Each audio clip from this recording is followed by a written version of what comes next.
ವೇದವಾಕ್ಯವನ್ನೆಲ್ಲ ಮೋಹದಿಂದಲ್ಲದಿ ಬೋಧಿಸುತ್ತ ಜನರ ವೇದಾಮತಿ ಕೆಳಿಸಿರುವ ಸಾಧು ನಿಜಗುಣಿಗೆ ಮಣಿಯುವೆನು. ಸಾಧು ನಿಜಗುಣಿಗೆ ಮಣಿಯುವೆನು. ನಿಜವನ್ನರಿಸುವ ಶ್ರೀ ನಿಜಗುಣಿಯ ಗ್ರಂಥವನು ನಿಜವಾಗಿ ಕೇಳಿ ನಿಜದೋಳನ ಮೊಳಗಿಸುವ ಸುಜನರಿಗೆ ನಿತ್ಯ ನಮಿಸುವೆನು. ಸುಜನರಿಗೆ ನಿತ್ಯ ನಮಿಸುವೆನು. ಬದ್ಧ ಜೀವರಿಗೆಲ್ಲ ಅದ್ವೈತ ಬೋಧಾದಿ ಶುದ್ಧರನ್ನಾಗಿ ಗೈದಾಸಿ ಜಡಿಸಿದ್ದ ಸಿದ್ಧಾರೂಢರಿಗೆ ನತನತೆ.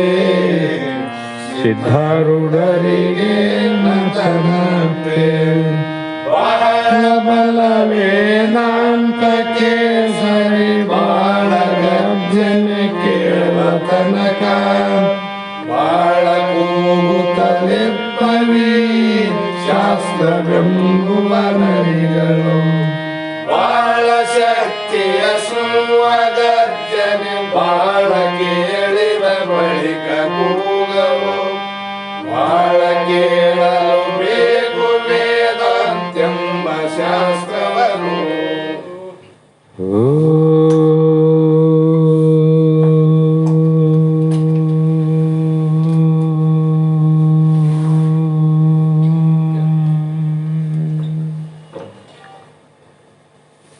ಅನಂತ ಜನ್ಮ ಸಂಪ್ರಾಪ್ತ ಕರ್ಮ ಬಂಧ ವಿದಾಯಿನಿ ಆತ್ಮ ಜ್ಞಾನ ಪ್ರದಾನೇನ ತಸ್ಮೈ ಶ್ರೀ ಗುರುವೇ ನಮಃ. ಸಿದ್ಧ ಸದ್ಗುರು ಪಾದಾಬ್ಜಂ ಜನನಿ ಜನಕಸ್ಥ ತತ್ವೋಪದೇಶಕರ್ತಾರಂ ನತ್ವಾ ಭಕ್ತಿಪುರಸ್ವರಂ. ಜಗದಾದಿ ಜಗದ್ಗುರು ಸಿದ್ಧಾರೂಢ ಮಹಾಸ್ವಾಮಿಗಳ ಶ್ರೀಪಾದ ಪದ್ಮಗಳಿಗೂ ಆರೂಢ ಜ್ಯೋತಿ ಶಿವಪುತ್ರ ಮಹಾಸ್ವಾಮಿಗಳ ಶ್ರೀಪಾದಗಳಿಗೂ ಶ್ರೋತ್ರಿಯ ಬ್ರಹ್ಮನಿಷ್ಠ ಬ್ರಹ್ಮಲೀನಾ ಸದ್ಗುರು ಬಸವಾನಂದರ ಚರಣ ಕಮಲಗಳಿಗೂ ಅನಂತ ದೀರ್ಘ ದಂಡ ಪ್ರಣಾಮಗಳನ್ನು ಸಮರ್ಪಿಸುತ್ತ ಸದ್ಗುರು ಸಿದ್ಧಲಿಂಗಪ್ಪ ತಾತ ಕಪಗಲ್ ಇವರನ್ನು ಮನದೋಡ್ ಧ್ಯಾನಿಸುತ್ತ ತಮ್ಮೆಲ್ಲರಿಗೂ ವಂದಿಸುತ್ತ ಈ ದಿನ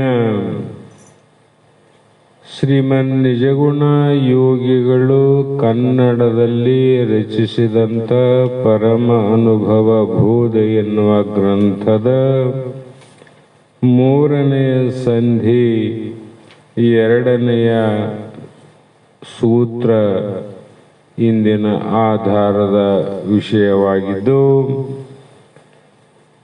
ಈ ಸೂತ್ರಕ್ಕೆ ಬೀಜವನ್ನ 2ನೇ ಸಂಧಿಯಲ್ಲಿ ಮಾಡಿದಂಥ ಮೈತ್ರಾದೇವಿಗೆ ಆ ಬೆಳೆಯ ರೂಪವಾಗಿ ಇಲ್ಲದ ಒಂದು ಭ್ರಾಂತಿ ಆತ್ಮನಲ್ಲಿ ಹೇಗೆ ತೋರ್ತದ, ಅದಕ್ಕೆ ಕಾರಣ ಏನು ಅಂತ ಹೇಳಿದಾಗ,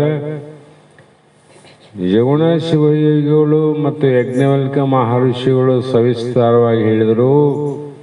ನೋಡು, ಇದು ಸುಜ್ಞಾನ ನಿರ್ಯೋಗವಿದು, ಇದು ತಿಳಿಯದವರಿಗೆ 3ನೇ ಸಂಧಿಯನ್ನ ಹೇಳಬೇಕು ಅಂತ ಅರ್ಥ ಆಯ್ತು. ಅಂದ್ರೆ ಎಷ್ಟು ಸಂಕ್ಷಿಪ್ತವಾಗಿ 2 ಸಂಧಿಯಲ್ಲಿ ಆತ್ಮಜ್ಞಾನದ ಅನುಭವವನ್ನ ಸಾಮಾನ್ಯ ಜನರಿಗೆ ಶೀಘ್ರವಾಗಿ ಮುಮುಕ್ಷುಗಳಿಗೆ ಅನುಭವಕ್ಕೆ ಬರುವಂತೆ ರಚನೆ ಮಾಡಿದಂಥ ಮಹಾತ್ಮರು ನಿಜಗುಣ ಶಿವಯೋಗಿಗಳು. ಹಾಗಾಗಿ ಈ ಸೂತ್ರದಲ್ಲಿ ಭ್ರಾಂತಿಗೆ ಲಕ್ಷಣನೇ ಇಲ್ಲ. ನೀನು ಅಭೋಕ್ತ ಕರ್ತ ಇದ್ದರೂ ಕೂಡ ನಾ ಕರ್ತ ಅನ್ನುವಂಥ, ನಾನು ಮಾಡುವವನು, ನಾ ಮಾಡಿದ ಯಾವ ಕರ್ಮಗಳ ಫಲಗಳನ್ನು ನಾನೇ ಭೋಗಿಸುವನು ಅನ್ನುವಂಥ ಭ್ರಾಂತಿ ನಿನಗಾಗದಂದರೆ ನೀನು ಕಂಡುದ ಎಲ್ಲವನು ಉಂಡೆ ನೆನ್ನೆನಲು ಆತ್ಮ ಉಂಡಾತ ಅಖಿಳನು ಎನ್ನಬೇಕು. ಅಂದರೆ ನಾ ಹೇಳಿದಂಗೆ ನೀವು ಒಪ್ಪದೇ ಇದ್ದರೆ ಆತ್ಮನು ಯಾವುದನ್ನು ನೋಡುತ್ತಾನೆಯೋ ಮತ್ತು ಯಾವುದನ್ನು ಭೋಗಿಸುತ್ತಾನೋ ಅದೆಲ್ಲವನ್ನ ಆತ್ಮನೇ ಮಾಡುತ್ತಾನೆಂತ ಒಪ್ಪಬೇಕಾದಿತ್ತು. ಈ ರೀತಿ ಒಪ್ಪಿದರೆ ಸಂಕ್ರಮಣ ದೋಷ ಬರ್ತದ ಅಂತ ಮುಂದೆ ಹೇಳ್ತಾರೆ. ಅನುಭವ ಸಾರದಲ್ಲಿ ವಿಸ್ತಾರವಾಗಿ ಹೇಳ್ಯಾರ. ಈಗ ನಮಗೆಲ್ಲ ಮಹಾತ್ಮರು ಸುಮಾರು ದಿನಗಳಿಂದ ನಮ್ಮ ಅನುಭವದಿಂದ ಜಗತ್ತನ್ನು ನೋಡಿದಾಗ ಎಲ್ಲರಿಗೆ ಸ್ವಾನುಭವಕ್ಕೆ ಬಂದದ. ಅವರವರ ಕರ್ಮ ಅವರವರ ಸುತ್ತ ಅಂತ, ಅವರವರ ಪುಣ್ಯ ಅವರವರ ಸುತ್ತ ಅಂತ ಇದು ಎಲ್ಲರಿಗೂ ಗೊತ್ತದ. ಮತ್ತೆ ಆತ್ಮ ಒಬ್ಬನೇ ಅವನು ಅಭೋಕ್ತ ಕರ್ತ ಅಂತ ಹೇಳಿವಿ. ಇಲ್ಲಿ ಭೋಗ ಮಾಡೋನು ಯಾವನು ಅಂತ ವಿಚಾರ ಮಾಡಿದ್ರೆ ಆತ್ಮ ಅಂತ ಹೇಳಕ್ ಬರಂಗಿಲ್ಲ. ಆತ್ಮ ಅಂತ ಹೇಳಿದ್ರೆ ಅವನೇ ಮಾಡ್ತಾನೆ, ಎಲ್ಲ ನೋಡ್ತಾನಂದಾಗ ಎಲ್ಲ ಪಾಪ ಪುಣ್ಯ ಅವನಿಗೆ ಅಂದಂಗಾಯ್ತು. ಪಾಪ ಪುಣ್ಯ ಆತ್ಮಗಾದಂದ್ರೆ ಮತ್ತೆ ಅದು ಜನನ ಮರಣಕ್ಕೆ ಕಾರಣ ಆಗ್ತದ. ಆ ಕಾರಣಕ್ಕಾಗಿ ಹೀಗೆ ನೀನು ಕೇಳುವುದು ಸರಿಯಲ್ಲ ಮೈತ್ರೆ. ಯಾಕಂದ್ರೆ ನೀನು ಹೇಗಿದ್ದೆ ಅಂದ್ರೆ ಕಾಣಿಸಿಕೊಳ್ಳುವ ವಸ್ತುವಿಗಿಂತ ನೀನು ಬೇರೆಯೇ ಆಗಿದ್ದೆ. ನಿನಗೆ ಬಹಳ ದೂರ ಹೋಗಬಾರ್ದು ಶಾಸ್ತ್ರ. ನಮ್ಗೆ ನಮ್ಮ ದೇಹ ಕಾಣ್ತದ, ನಮ್ಮ ಇಂದ್ರಿಯಾದಿಗಳು ಕಾಣ್ತಾವ, ನಮ್ಮ ಮನಸ್ಸು ಕಾಣ್ತದ, ಬುದ್ಧಿ ಕಾಣ್ತದ, ಎಲ್ಲ ನಮಗೆ ಕಾಣ್ತದಂದ್ರೆ ಕಾಣುವಂತ ವಸ್ತುವಿಗಿಂತ ನೀ ಬೇರೆ ಇದ್ದಿ ಅಂದ್ರೆ ಉಪಭೋಗ ಮಾಡತಕ್ಕಂಥದ್ದು ಯಾವುದಪ್ಪ ಅಂತ ವಿಚಾರ ಮಾಡಿದ್ರೆ ಅದು ಸಾರ ಸಗಟಾಗಿ ಒಂದಕ್ಕೊಂದು ಸಂಬಂಧದಿಂದ ಮನಸ್ಸು ಅದೇನನ್ನ ಭೋಗಿಸ್ತದ. ಸುಖ ದುಃಖ ಯಾವುದೋ ಮನಸ್ಸು. ಆ ಮನಸ್ಸಿಗಿಂತ ನಾವು ಬೇರೆ ಆಗಿದ್ದಲ್ಲ. ಆ ಕಾರಣದಿಂದ ಆತ್ಮನಿಗೆ ಹೇಳುವುದು ಯೋಗ್ಯವಲ್ಲ ಅಂತ ಹೇಳಿ ಮುಂದೆ ಸವಿಕಾರಿಯಾಗಿ ತೋರುವ ತೋರಿ ಕೆಡುವ ದೇಹವೇ ನಾನೆಂದೆಂಬ ಭ್ರಮೆಯಿಂದೆ ಭವಬಂಧ ನಿವಹ ತಾಪತ್ರಯಾದಿಗಳು ಇಂತು ಸಮನಿಸಗವು ನಿನ್ನೋಳು ಮಿಥ್ಯ ಅಂದ್ರು. ನಿನಗೆ ಯಾಕೆ ಪ್ರಾಪ್ತಿ ಆಯಿತು ಅಂದ್ರೆ ಸವಿಕಾರಿ ಆಗಿ ತೋರುವ ಅವಿಕಾರಿ ಆತ್ಮ, ಸವಿಕಾರಿ ದೇಹ, ಅವಿಕಾರಿ ನಿರ್ಗುಣ, ಸವಿಕಾರಿ ಸಗುಣ. ಈ ಸಗುಣ ಎಲ್ಲಿ ಆದಂದ್ರೆ ನಿನ್ನ ದೇಹ ಸಗುಣದಿಂದಿದ್ದು ಅದು 6 ವಿಕಾರಗಳಿಂದ ಕೂಡದಲ್ಲ. ಅಸ್ಥಿತೆ ಜಾಯಿತೆ ಅಂತ ಪದೇ ಪದೇ ಹೇಳದೇನು, ಮುಂದೆ ಹೋಗೋಣ. 6 ವಿಕಾರದಿಂದ ತೋರ್ತದಂದ್ರೆ ಅದು ಕೆಡತದಂತ ಅರ್ಥ. ತೋರ್ತದ ಅಂದ್ರೆ ಕೆಡದೆ. ಈಗ ಮೈಕ್ ತೋರ್ತದ ಮತ್ತೆ ಅದು ಕೆಡದೆ. ಈ ಮನೆ ತೋರ್ತದ ಅದು ಕೆಡದೆ. ಒಂದು ಗಿಡ ತೋರ್ತದ ಅದು ಕೆಡದೆ. ಅಂದಾಗ ಕಣ್ಣಿಗೆ ಕಾಣುವಂತ ವಸ್ತು ಒಂದಿಲ್ಲ ಒಂದಿನ ಕೆಟ್ಟ ಹೋಗ್ತಾ. ಅದರಂತೆ ನಿನಗೆ ಕಾಣಿಸಿಕೊಂಡು ಮತ್ತೆ ಇಲ್ದಂಗ ಆಗ್ತಾವ ನೋಡೋ. ತೋರ್ತವ ಮತ್ತೆ ಇಲ್ದಂಗ ಆಗ್ತಾವ. ಮೈಕ್ ತೋರ್ತು, ಇದು ಕೆಟ್ಟಂದ್ರೆ ಇದನ್ನ ಬಿಟ್ಟಾಕ್ತಿವಿ, ಮತ್ತೆ ಬೇರೆ ಬರ್ತದ. ಕೆಡ್ತದಂತ ಅರ್ಥ ಆಯ್ತಲ್ಲ. ಅದ್ರಂಗ ಈ ದೇಹ ಶರೀರ ಕೂಡ ಅಷ್ಟೇ ಅದ. ಹಣೆ ಬರ ಶರೀರ ತೋರ್ತದಿಲ್ಲ. ತೋರ್ತದ ಕಾಣ್ತದ ಅಂದ್ರೆ ಅದು ಹುಟ್ಟಿರ್ಲೇಬೇಕದು. ಹುಟ್ಟಿರ್ಲೇಬೇಕು. ಯಾವುದೇ ವಸ್ತು ಇದಕ್ಕೆ ಮೈಕಾಗಿ ಹುಟ್ಟೋದಿಲ್ಲ. ಇದು ಮೈಕು ಮನೆ ಕಾಣ್ತ, ಮನೆ ಹುಟ್ಟೋದಿಲ್ಲ. ಅದಕ್ಕೆ ಹುಟ್ಟಿದದಕ್ಕೆ ಇದು ಕೆಡ್ತದ. ಕೆಟ್ಟ ಮೇಲೆ ಒಂದು ದಿವಸ ನಾಶ ಆಗ್ತದ ಅಷ್ಟೆ. ಅದರಂತೆ ನಿಮ್ಮ ದೇಹ ಎಲ್ಲ ಹುಟ್ಟೇವಿಲ್ಲ. ಹುಟ್ಟಿದದಕ್ಕೆ ತೋರ್ತಾವ. ತೋರಿ ಒಂದಿಲ್ಲ ಒಂದು ದಿನ ಕರ್ಮ ಅನುಸಾರವಾಗಿ ಕೆಡ್ತದ. ಕರ್ಮಾನುಸಾರವಾಗಿ ಅಂಥ ದೇಹವನ್ನ ನಾನು ಎಂಬ ಭ್ರಮೆಯಿಂದ ನಿನಗೆಷ್ಟೆಲ್ಲ ಕಾಣ್ತದ, ತೋರ್ತದ, ಕೆಡ್ತದ ಎಲ್ಲ ನೋಡ್ತಿದ್ದಿ. ಆ ದೇಹವೇ ನಾನಂತ ಅಂತಿದ್ದಿ. ನಿನಗೆ ಯಾರು ಹೇಳಬೇಕು? ಆದರೆ ಹೇಳೋದು ಸುಲಭ, ಆ ರೀತಿ ನಡೆ ಬರೋದು ಕಷ್ಟ. ಇದಕ್ಕೆ ಎಲ್ಲ ಮಹಾತ್ಮರು ಒಪ್ಪ್ಯಾರ. ಎಲ್ಲ ಶಾಸ್ತ್ರಗಳು, ವೇದ ಉಪನಿಷತ್ತು ಒಪ್ಪ್ಯಾವ. ಇದು ಧೀರ ಪುರುಷನ ಕೆಲಸ ಅಂತ. ಹಾಗಾಗಿ ಈ ನಾನು ಅನ್ನೋದು ಯಾಕಂತಿದ್ದಿ? ಭ್ರಮೆ ಅಲ್ಲ, ಇದು ಭ್ರಮೆ ಇಲ್ಲ. ಆ ಭ್ರಮೆಗೆ ಕಾರಣ ಏನು? ಹಗ್ಗದಲ್ಲಿ ಹಾವಲ್ಲ. ಹಾವು ಆದೇನು ತೋರಕಲ್ಲಿ ಹಾವು ಇಲ್ಲದಿದ್ದು ಕೂಡ ನಮಗೆ ತೋರ್ತದಂದ್ರೆ ಅದು ಭ್ರಮೆಯಿಂದೆ. ಅದರಂತೆ ತೋರಿ ಕೆಡುವ ನಾಶವಾಗುವ ದೇಹ ನಿನಗೆ ಕಾಣ್ತದಂದ್ರೆ ಇದು ಭ್ರಮೆ ಹಿಂದೆ. ಆ ಕಾರಣಕ್ಕಾಗಿ ಆ ಭ್ರಮೆಗೆಯಿಂದ ನೀನೇನ್ ತಿಳ್ಕೊಂಡಿ? ನಾವು ಸ್ವಲ್ಪ ಏನಾದ್ರೂ ಕೆಟ್ರೆ ಬಹಳ ಬೆಲೆ ಇತ್ತಂದ್ರೆ ಸ್ವಲ್ಪ ಮಿಡುಕ್ತೀವಿ. ಏನಪ್ಪಾ 10,000 ರೂಪಾಯಿ ಸಾಮಾನು ಕೆಟ್ಟೋಯ್ತು, ಫ್ರಿಜ್ ತಂದೀವಿ, ಒಂದು 20,000 ಫ್ರಿಜ್ ಅದ. ಫ್ರಿಜ್ ಕೆಟ್ಟಗಳು ಸ್ವಲ್ಪ ಅನಿಸ್ತದ, ಮೊನ್ನೆ 20,000 ಕೊಡು ತಂದೀವಿ ಅಂತ ಅಷ್ಟೇ. ಆದ್ರೆ ಅಂತ ಸಾಯುವಂತ ದುಃಖ ನಮಗಾಗದು ನೋಡು. ಸತ್ತಾಗ ಆದಂತ ದುಃಖ ಆಗ್ತದೇನು? ಹೋದ್ರೋಲ್ ಬಿಡಿ, ಇನ್ನೊಂದ್ಸಲ ಮತ್ತೆ ತರಮಂತೀವಿ ಹೊಸದು. ಅದಕ್ಕೆಲ್ಲ ಗೊತ್ತದ ನಮ್ಗೆ. ಅದರಂತೆ ಇದು ಜನನ ಮರಣ ಬಾಧೆಯಿಂದ ಕೂಡ ಇದು ಕೆಡದೆ ಒಂದು ದಿವಸ. ಆದರೆ ಈ ದೇಹಕ್ಕೆ ಬರುವಂತ ತಾಪತ್ರಯಾದಿಗಳು ಅಂತ ಮೊನ್ನೆ ವಿಚಾರ ಮಾಡಿವಿ. ಆಧ್ಯಾತ್ಮಿಕ, ಆದಿದೈವಿಕ, ಆದಿಭೌತಿಕ ಅಂತ. ಈ ಭೌತಿಕ ತ್ರಯಗಳು ನಿನಗೆ ಪ್ರಾಪ್ತ ಆದ ನೋಡು. ನಿನಗಿಲ್ಲದ್ದು ನಿನಗಾದು. ನಿನಗಿಲ್ಲ ಆದ ನಿನಗಾಗ್ಯಾವ. ಯಾಕದು?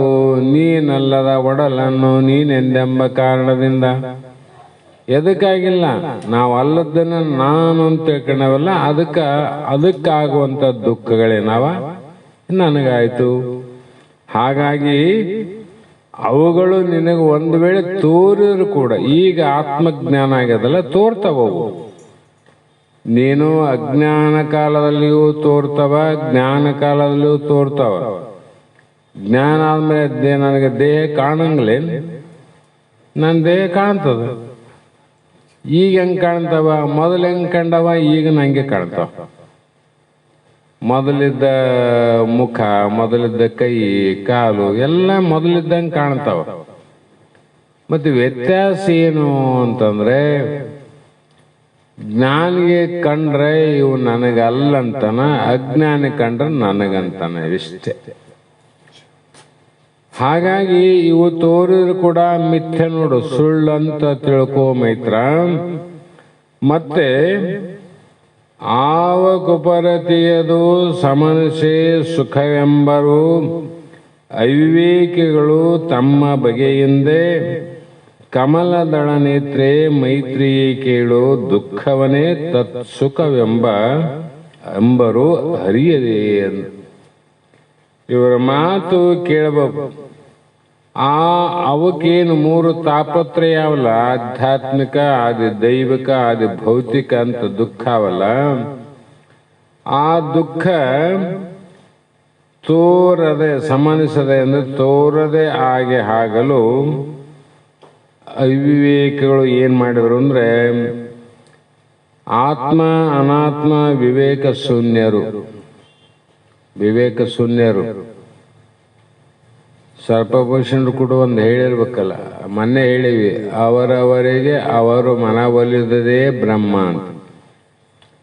ಜಗತ್ತಿನ ಎಷ್ಟು ಮಂದಿ ಬ್ರಹ್ಮ ಅಂತ ತಿಳ್ಕೊಂಡು ಅಂದ್ರೆ, ನಮ್ಮ ಮನಸ್ಸಿಗೆ ಏನು ಬೇಕೋ ಅದಾದ್ರೆ ಬ್ರಹ್ಮ ಅಂದ. ಆದರೆ ಇಲ್ಲಿ ಆಧ್ಯಾತ್ಮಾದಿ ಮೂರು ತಾಪಗಳು ತೋರದ ಹೋಗಲು ನಾವೇನಂದೀವಿ? ಸುಖಿಯಾಗಿದ್ದೀವಿ, ಆನಂದವಾಗಿ ಅಂತ ಹೇಳ್ತೀವಿಲ್ಲ.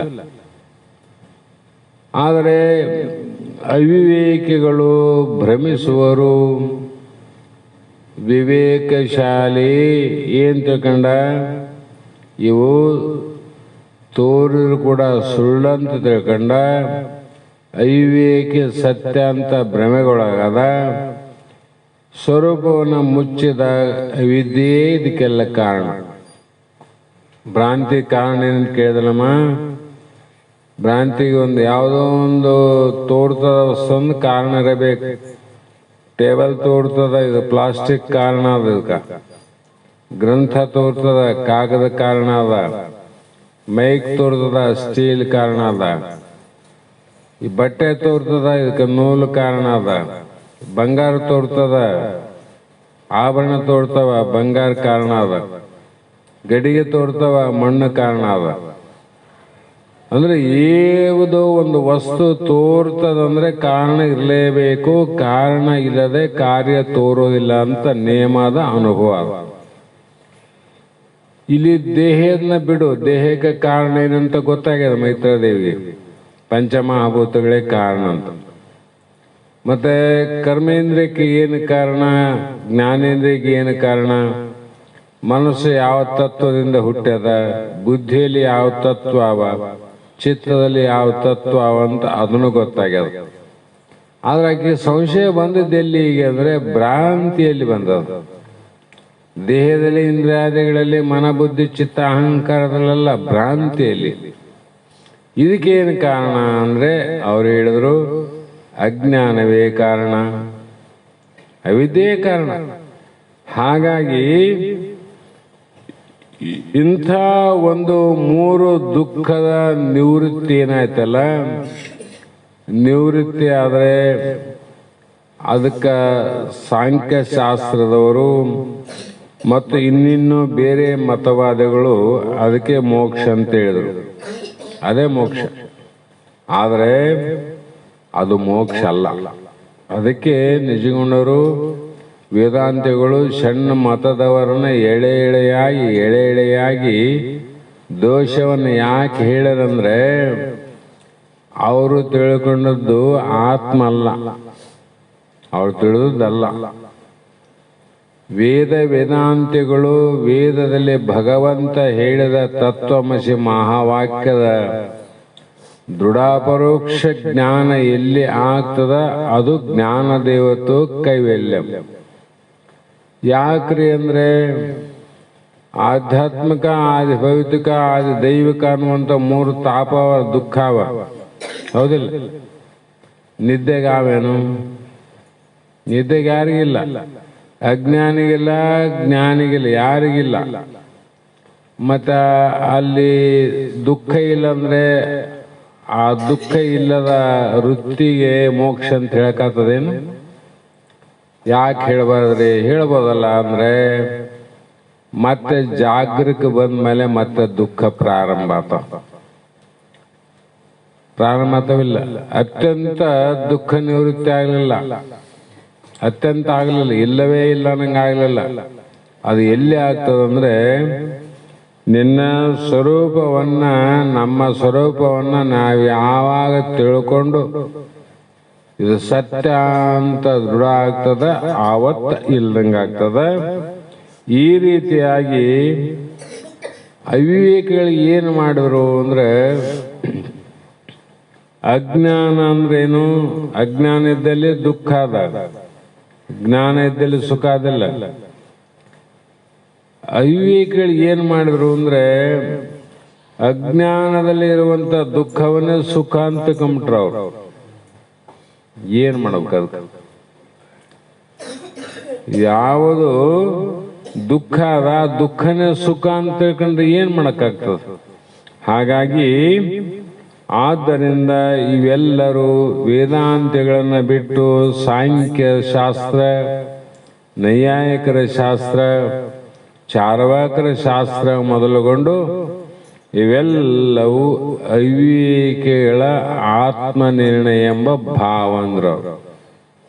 ಅವಿವೇಕಿಗಳಂದ್ರಲ್ಲ, ಇನ್ನೇನು ಕರಿಬೇಕಂತ ಅವರೇ ಘಂಟಾಘೋಷವಾಗಿ ಶಿಷ್ಯರಿಗೆ ಉಪದೇಶ ಮಾಡ್ತಾರ, ಇದೇ ಮೋಕ್ಷ ಅಂತ.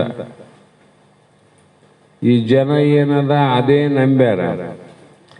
ಇವ್ರಿಗೇನು ಅನ್ಬೇಕು, ನಂಬಿದವರಿಗೂ ಅವಿವೇಕಿಗಳೇ, ಅದನ್ನು ಬೋಧ ಮಾಡೋವನಿಗೆ ಅವಿವೇಕಿಗಳೇ.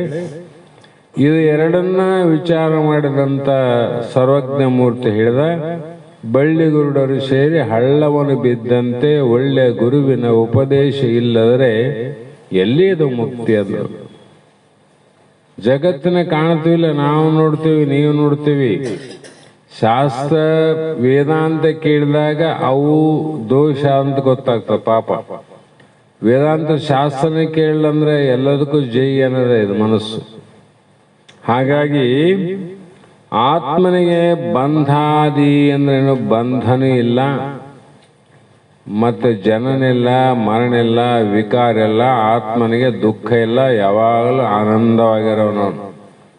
ಅದನ್ನ ಇಲ್ಲಿ ತನು ವಿರಹಿತನು, ಅವಿಕಾರಿಯು, ಅಚಲಿತನು ಎಂದು ಎನಿಸುವ ಆತ್ಮಂಗೆ ತತ್ತನು ದುಃಖ, ಜನನ, ಮರಣ, ಶೋಕ, ಭಯ ಬಂದವೆಂಬಿವೆ ಏಳೆನಿತು ಇಲ್ಲ ಅವಲೇ ಕೇಳು ಅರಿದಂದು ಅಂದ್ರು. ಇಲ್ಲಿ ನಿನಗ ತನು ವಿರಹಿತನು ಯಾರು ನಿನಗಂದ್ರೆ ದೇವೇಂದ್ರಪ್ಪ, ಸೋಗಪ್ಪ ಇವರಿಗೆಲ್ಲ ನಮಗೆ ಶರೀರ ಆದ. ಆತ್ಮನು ತನು ವಿರಹಿತನು, ಆತ್ಮನಿಗೆ ಶರೀರ ಇಲ್ಲ.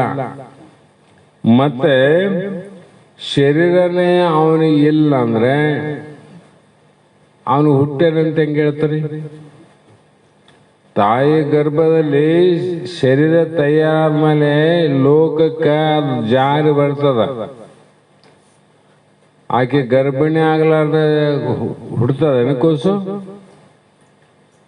ಇಲ್ಲಲ್ಲ. ಅಂದಾಗ ನಮ್ಮ ಓಣ್ಯಾಗ ಅಲ್ಲಿ ಹೆರಿಗೆ ಆಗ್ಯದ ಇವತ್ತಂತ ಯಾರನ್ನಂದ್ರೆ ಏನು ಕೂಸು ಅಂದ್ರೆ ಕೂಸ ಇಲ್ಲ, ಹಡದಳಂದ್ರೆ ಏನರ್ಥ? ಹಡದಳಂತ ಕೂಸಿಲ್ಲ ಅಂತ. ಅರೆ ಕೂಸಿಲ್ಲ ಅಂದ್ರೆ ಹಡದಳಂತ ಹೆಂಗಂತೀರಿ? ಅದರಂತೆ ಇಲ್ಲಿ ಆತ್ಮನ ಶರೀರ ಇಲ್ಲ ಅಂದ್ಮೇಲೆ ಅವನು ಹುಟ್ಟೇನಂತ ಹೆಂಗಂತೀರಿ? ಆತ್ಮ ಇಲ್ಲ ಅಂದ್ಮೇಲೆ ಅವನು ಹುಟ್ಟೇನಂತ ಹೆಂಗಂತೀರಿ? ಹುಟ್ಟಲಾದವನಿಗೆ ಮರಣ ಅನ್ನುವುದು ಹೇಳಕ್ ಬರಂಗಿಲ್ಲ. ಮತ್ತೆ ಇಷ್ಟಲ್ಲದೆ ಮನೋಸಂಬಂಧವಾದ ಮನಸ್ಸಿನಲ್ಲಿ ನವಗುಣ ಅಂತ ಬರೆದಾರ. ಅವಿದ್ಯೆ, ಅಸ್ಮಿತೆ, ಶೋಕ, ಮೋಹ, ಭಯ, ಲಜ್ಜ ಇವೆಲ್ಲ ಎಲ್ಲಿ ಹುಡ್ತವ್ರಿ? ಮನಸ್ಸಿನಲ್ಲಿ. ಇಂಥ ಭಯಕ್ಕಾಗಿ ಎಂತೆಂಥ ಋಷಿಮುನಿಗಳು, ಎಂತೆಂಥ ರಾಜ ಮಹಾರಾಜರು ಅವರೆಲ್ಲರೂ ಕೂಡ ಒಂದೊಂದಕ್ಕೆ ಎಷ್ಟೋ ದುಃಖವನ್ನ ಕಷ್ಟವನ್ನ ಪಟ್ಟು ಹೋಗ್ಯಾರ. ಮಹಾತ್ಮರಿಗೆ ಬಿಟ್ಟಿಲ್ಲ ಅವು. ಅಂದಾಗ ಇವು ನಿಮ್ಮ ನಿಜವನ್ನು ಯಥಾರ್ಥ ತಿಳಿಯಲು, ನಮ್ಮ ನಿಜವಾದ ಸ್ವರೂಪವನ್ನು ಇದ್ದಕ್ಕಿದ್ದಂಗೆ ತಿಳಿಬೇಕು. ಏನ್ ಇದ್ದಕ್ಕಿದ್ದಂಗೆ ಅಂದ್ರೆ ಅದು ಬಯಲು ಸ್ವರೂಪ. ಆತ್ಮ ಹೇಗಂದ್ರೆ ಬಯಲು ಮನೆ ಇದ್ದಂಗ ಅಂತ ಹೇಳ್ತಾರೆ. ಬಯಲು ಮಠ ಇದ್ದಂಗಾದ, ಮಜೀದ್ ಇದ್ದಂಗ ಅಂತ ಯಾರನ್ನ ಹೇಳ್ಯಾರ? ಬಯಲು ಮಂದಿರ ಅಲ್ಲ, ಮನೆನಲ್ಲ, ಮಜೀದನಲ್ಲ, ಮಠನೂ ಅಲ್ಲ. ಹಾಗೆ ಯಥಾರ್ಥವಾಗಿ ತಿಳಿದರೆ ಈ ಮನೆಯೊಳಗಿನ ಬಯಲಿಗೆ ಮನೆಗೆ, ಮಠದೊಳಗಿನ ಬಯಲಿಗೆ ಮಠಕ್ಕೂ, ಮಸೀದಿ ಒಳಗಿನ ಬಯಲಿಗೆ ಮಸೀದಿಗೂ ಹೇಗೆ ಸಂಬಂಧವಿಲ್ಲೋ, ಸಂಬಂಧ ಅದನ್ನಲ್ಲಿ. ಅದರಂತೆ ನಿನಗ ಮೈತ್ರ ಯಾವ ಸಂಬಂಧ ಇಲ್ಲ ನೋಡು. ಜನನ ಮರಣ ಸಂಬಂಧ ಇಲ್ಲ, ಶೋಕ ಮೋಹದ ಸಂಬಂಧ ಇಲ್ಲ, ಸುಖ ದುಃಖದ ಸಂಬಂಧ ಇಲ್ಲ. ಯಾಕೆಂದರೆ ನೀನು ಶರೀರಕ್ಕೆ ಬೇರೆಯಾಗಿದ್ದಿ, ಕೂಡಿದ್ದಿ ಆದ್ರೆ ಬೇರೆ ಆಗಿದ್ದಿ. ಮನೆ ಬಿಟ್ಟು ಅದೇನು ಬಯಲು, ಮಂದಿರ ಬಿಟ್ಟು ಬಯಲಾದೇನು, ಮಸ್ಜಿದ್ ಬಿಟ್ಟು ಬಯಲಿಲ್ಲ, ಆದರೆ ಅವುಗಳ ಸಂಬಂಧ ಬಯಲಿಗಿಲ್ಲ. ಅದ್ರಂಗ ಆತ್ಮನ ಬಿಟ್ಟು ದೇಹ ಇಲ್ಲ, ದೇಹ ಬಿಟ್ಟು ಆತ್ಮ ಇಲ್ಲ, ದೇಹ ಸಂಬಂಧ ಇಲ್ಲ. ಅದಕ್ಕೆ ಬಹಳ ಸಲ ವಿಚಾರ ಮಾಡಿವಲ್ಲ. ಈ ರೀತಿಯಾಗಿ ನೀನು ಅವಿಕಾರಿ ಆಗಿದ್ದರಿಂದ ಮನೋಸಂಬಂಧವಾದ ಶೋಕ ಬಂಧಗಳಿಲ್ಲ. ಸುಖ ದುಃಖ ಯಾವುದು ಸಂಬಂಧ ದೇಹದಾಗಂದ್ರೆ ಮನಸ್ಸಿಗೆ ಸಂಬಂಧ ಇವು. ಮನಸ್ಸು ಎಲ್ಲಿ ಇಲ್ಲ ಅಲ್ಲಿ ಸುಖನಿಲ್ಲ, ದುಃಖ ಇಲ್ಲ ನೋಡ್ರಿ. ಅದಕ್ಕೆ ನಿದ್ರಾವಸ್ಥನೆ ಅನುಭವ. ಹಾಗಾಗಿ ನೀನು ಯಾಕಿಲ್ಲ ಅಂದ್ರೆ ನೀನು ಅಚಲನು. ಅಚಲ ಅಂದ್ರೆ ದೇಹದ ಜನನ ಮರಣ ಚಲನ ಆಗ್ತಾವ. ಯಾವಾಗ ನೆಲಕ್ಕ ಬಿತ್ತು ಅಂದ್ರೆ ಆವಾಗಲೇ ಕ್ಷಣ ಕ್ಷಣ ಕ್ಷಣ ಕ್ಷಣ ಆಯುಷ್ಯ ಬದಲಾವಣೆ ಅಂತ ಹೋಗ್ತದೆ. ಆದರೆ ಮಾಯಾ ಆವರಣದಿಂದ ನಾವೆಷ್ಟು ವರ್ಷ ಆಯುಷ್ಯಕ್ಕೆ ಹೋಗ್ಯವಂತ ಯಾರಿಗೂ ವಿಚಾರ ಮಾಡಂಗಿಲ್ಲ. ಇನ್ನೂ ಬೇಯಿಸಿವಂತೀವಿ ನಾವು. ಇನ್ನೂ ಭಾಳ ಚಲೋ ಇದೆ ಅಂದ್ರೆ ಒಮ್ಮೆಲೆ ವರ್ಷಕ್ಕೊಮ್ಮೆ ಸವಿತಿದ್ದೇನೆ ಇದು ಆಯುಷ್ಯ. ಆಯುಷ್ಯ ವರ್ಷಕ್ಕೊಮ್ಮೆ ಇಟ್ಟಿಟ್ಟು ಕಡಿಮೆ ಆಗಂಗಿಲ್ಲ. ಕ್ಷಣ ಕ್ಷಣ ಕ್ಷಣ ಕ್ಷಣ ಕ್ಷಣ ಗೊತ್ತು ಆಗಲಂಗ ಪ್ರಣತಿ ಒಳಗಿರುವ ಎಣ್ಣೆ ದೀಪದಲ್ಲಿ ಒಮ್ಮೆಲೆ ಕಡಿಮೆ ಆಗ್ತಾನೆ. ಅದು ಗೊತ್ತು ಆಗಲಾರ್ದಂಗೆ ಹೆಂಗ ಎಣ್ಣೆ ಗಪ್ಪಾಗಿ ಹೋಗ್ತದೋ ಅದರಂತೆ ನಮ್ಮೆಲ್ಲರ ಆಯುಷ್ಯ ನಮಗ್ ಗೊತ್ತಾಗಲಾರ್ದಂಗೆ ಒಂದ್ ದಿವ್ಸ ಗಪ್ಪ ಆಗ್ತದ. ಅದು ಇವತ್ತಿಂದ ಶುರುವಿದ್ದಿಲ್ಲ, ಅದು ನಮ್ಗೆ ಅವತ್ತು ಹುಟ್ಟಿದಾಗಲಿಂದ ಬೆನ್ನು ಬಿದ್ದದ. ಅದು ಹುಟ್ಟಿದಾಗ ಎಂದು ಹುಟ್ಟಿವಿ ಅವತ್ತ ಬೆನ್ನು ಬಿದ್ದದ. ಯಾಕ್ರಿ ಅಂದ್ರೆ ಅಲ್ಲೊಂದು ಮಾತಾದ, ಪರಮಾತ್ಮನಿಗೆ ಶರಣಾಗತನಾದ ಪರಮಾತ್ಮನ ಸಾಮಾನ್ಯ ಅಲ್ಲ, ಸಗುಣದಿಂದ ತೊಡೋನೆ. ನಾವೇನಾದ್ರೂ ತಪ್ಪು ಮಾಡಿದಾಗ ಒಂದು ವೇಳೆ ಪಾಶ್ಚಾತ್ತಾಪ ಪಟ್ರೆ ಪರಮಾತ್ಮ ಒಮ್ಮಿಲೊಮ್ಮೆ ನಮ್ಮನ್ನ ಕ್ಷಮೆ ಮಾಡ್ತಾರೆ. ಹೋಗಲಪ್ಪ ಭಕ್ತ ಉದ್ಧಾರ ಆಗಲಿ, ಕ್ಷಮಿಸೋಣ, ನಾನು ಕ್ಷಮೆ ಮಾಡದಿದ್ರೆ ಮತ್ತಾರು ಮಾಡ್ತಾರಂತ ಪರಮಾತ್ಮ ಕ್ಷಮೆ ಮಾಡ್ತಾನೆ. ಎಷ್ಟು ಮಂದಿನ ಮಾಡಿಲ್ಲ ಪುರಾಣದಾಗ. ಆದರೆ ನಾವು ಮಾಡಿದ ಕರ್ಮ ಮಾತ್ರ ನಮ್ಮನ್ನು ಎಂದೂ ಕ್ಷಮೆ ಮಾಡಂಗಿಲ್ಲ ನೋಡ್ರಿ. ಯಾಕಂದ್ರೆ ಇದು ಯಾರಿಗೂ ಕ್ಷಮೆ ಮಾಡಕ ಯಾರಿಗೆ ಅಧಿಕಾರ ಇಲ್ಲಿದು ಅಂದ್ರೆ ಕರ್ಮ ಎಲ್ಲರಿಗಿಂತ ದೊಡ್ಡದು ಅಂತ ಆಯ್ತು ನೋಡ್ರಿ. ಬ್ರಹ್ಮನಿಗೆ ಸಾಧ್ಯ ಇಲ್ಲ, ವಿಷ್ಣು ಸಾಧ್ಯ ಇಲ್ಲ, ರುದ್ರನಿಗೂ ಸಾಧ್ಯ ಇಲ್ಲ, ಪರಮಾತ್ಮಗೂ ಸಾಧ್ಯ ಇಲ್ಲ, ಚಂದ್ರ ಸೂರ್ಯರಿಗೂ ಸಾಧ್ಯ ಆಗಿಲ್ಲಲ್ಲ. ಬ್ರಹ್ಮಗ ತನ್ನ ಕರ್ಮವನ್ನ ತಾನು ಕಳ್ಕೋಬೇಕಾದ್ರೆ ತನ್ನ ತಲೆ ಕಡಿಸಬಾರ್ದಾಗಿತ್ತು. ಅಂಥವರಿಗೆ ಪರಮಾತ್ಮನ ಸಾಮೀಪ್ಯದಲ್ಲಿ ಇರ್ತಕ್ಕಂಥ ಅಂಥವರಿಗೆ ಕೂಡ ಕ್ಷಮೆ ಪರಮಾತ್ಮ ಮಾಡಿದ್ರು ಕೂಡ ಕರ್ಮ ಕ್ಷಮೆ ಮಾಡಲಿಲ್ಲ ನೋಡ್ರಿ. ನಾವಿಷ್ಟೇ ತಿಳ್ಕೋಬೇಕು. ಈಗ ಏನಾನ ಅಚಾನಕ್ ನಾವು ಮಾಡಿದ ಕರ್ಮ ಮಾತ್ರ ನಮ್ಮ ಬೆನ್ನು ಬಿಡದು, ಬೆನ್ನು ಬಿಡಂಗಿಲ್ಲ. ಹಾಗಾಗಿ ಇಲ್ಲಿ ನಮಗೆ ಯಾಕೆ ಇದು ಬೆನ್ನು ಬಿದ್ದು ಯಾವಾಗ ಮುಗಿತದ್ರಿ, ಯಾವಾಗ ಕರ್ಮ ಮುಗಿತದ ಆವಾಗ ಇದು ಹೋಗ್ತದ ನೋಡಿ. ಶರೀರ ಯಾವಾಗ ಹೋಗ್ತದ, ಕರ್ಮ ಮುಗಿದಾಗ ಹೋಗ್ತದ. ಅದು ಯಾರು ದೂರ ಹೋದ್ರು ಅದು ನಮ್ಮ ಬೆನ್ನ ಬಿಟ್ಟಿಲ್ಲ. ಅದು ಹೆಂಗಾದ್ರಿ ಅಂದ್ರೆ ಬಿಸಿಲುಗಾಲದಾಗ ನೋಡು, ನೀನು ನೋಡಿದ್ರೆ ನಿನ್ನಂಗ ನಿನ್ನ ಪಕ್ಕನ ನೆರಳಾದಿಲ್ಲ, ನಮ್ಮ ನೆರಳು ಬೀಳ್ತದಲ್ಲ, ನಮ್ಮನ್ನು ಬಿಟ್ಟು ಅದೇನದು. ನಮ್ಮನ್ನು ಬಿಟ್ಟು ದೂರ ಇಲ್ಲ, ರಾಯಚೂರಾಗಿಲ್ಲ, ಬೆಂಗಳೂರು ಮಡ್ರಾಸಾಗಿಲ್ಲ. ಅದು ನೀ ಎಲ್ಲಿದ್ದಿ ಅದು ಅಲ್ಲೇ ಅದ. ಹೌದು. ಅದ್ರಾಗ ನೀ ಎಲ್ಲಿದ್ದೆ ಅಲ್ಲೇ ಕರ್ಮ ಅನ್ನೋದು ಕಾಯ್ತಾ ಇರ್ತದೆ. ಆದರೆ ಅದು ನೇಮ ಅದ, ನಿನ್ನ ಪ್ರಾರಬ್ಧ ಮುಗಿದ ಮೇಲೆ ಮುಟ್ಟದಷ್ಟೇ, ಅಲ್ಲಿವರೆಗೂ ಮುಟ್ಟಂಗಿಲ್ಲ. ದುಃಖಾಧಿಕವನ್ನು ಎದುರಿಟ್ಟು ಕಾಣ್ಮಾತನ ದುಃಖಾದಿ ರೂಪವನ್ನು ನೆಲೆಗೈದು ದುಃಖಾದಿಗಳನ್ನು ಅನುಭವಿಸುವವನು ಅವನು ಅಲ್ಲ. ಆ ದುಃಖಾದಿ ತನಗೇಕೆ ಕೇಳ್ ಖುಷಿಯಾಗಿ. ಈ ದುಃಖಾದಿಗಂದ್ರೇನು? ಒಮ್ಮೆ ನಮಗೆ ಸುಖ ಆಗ್ತದ, ಒಮ್ಮೆ ದುಃಖ ಆಗ್ತದ. ಒಮ್ಮೊಮ್ಮೆ ಸುಖ ದುಃಖ ಎರಡು ಕೂಡಿ ಆಗ್ತಾವ. ಸುಖ ದುಃಖನು ಕೆಲವು ಕೂಡಿನೇ ಆಗ್ತಾವ ಸಂದರ್ಭ. ಈಗ ಸಾಮಾನ್ಯವಾಗಿ ಒಬ್ಬ ಮನೆಯಾಗ ಬಿಡ್ರಿ ಸುಖ ಆದಾಗ ದುಃಖ ಇಲ್ಲ, ದುಃಖ ಆದಾಗ ಸುಖ ಇಲ್ಲ, ಇದು ಒಪ್ತೀವಿ.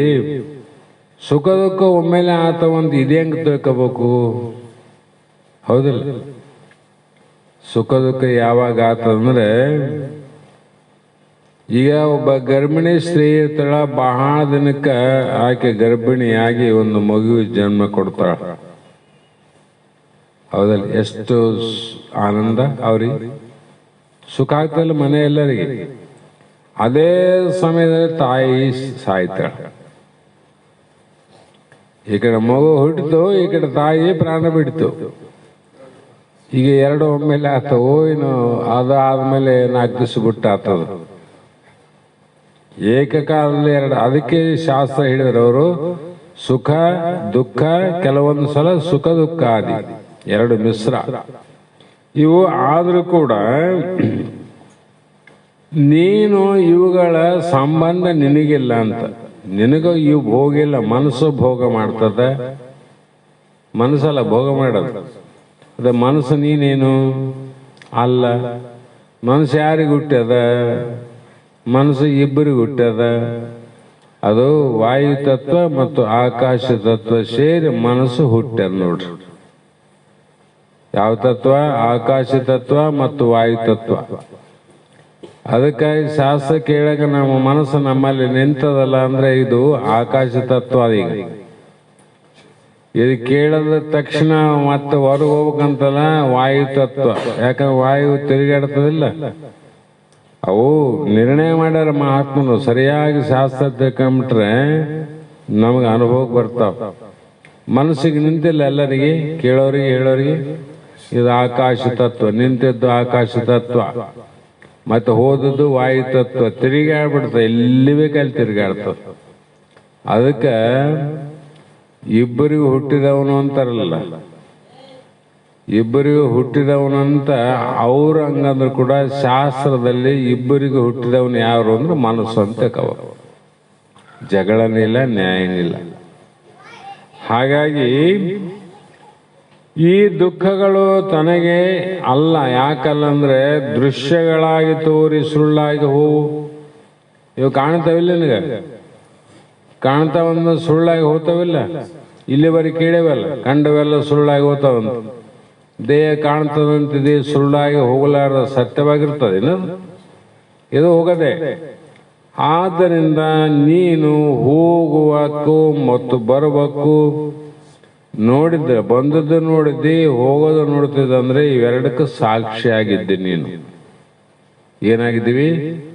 ಸಾಕ್ಷಿ. ಹಾಗಾಗಿ ನಾನು ಸುಖಿ ನಾನು ದುಃಖಿ ಅನ್ನುವ ಸುಖ ದುಃಖಗಳನ್ನು ಉಂಡಂತೆ ಕಾಣಬರುವುದು. ಇವೆಲ್ಲ ನನಗೆಪ್ಪ ಇನ್ನೂ ಸ್ವಲ್ಪ ಆದ. ನಾ ಭಾಳ ಮಂದಿ ಶಾಸ್ತ್ರ ಹೇಳೋದು ಕೇಳ್ತತ್ನಿ. ಶಾಸ್ತ್ರ ಭಾಳ ಚಂದ ಹೇಳ್ತಾರೆ. ಇನ್ನೂ ಸ್ವಲ್ಪ ಆದ್ರಿ, ಇನ್ನೊಂಚೂರು ಮನ್ ಕಡೆ ಆದ ನಿರುಲ್ಲಲ್ಲ. ಮತ್ತೆ ಅಲ್ಲಿ ಜಾಣನು ಲೌಕಿಕ ಪಾರಮಾರ್ಥ ಎರಡನ್ನು ಕೂಡಿ ಮಾಡ್ತೀನು ಅಂತ ಹೇಳ್ಕಂತ ಹೋಗೋದೆ ಸರಳ ಅಲ್ಲ ಅದು.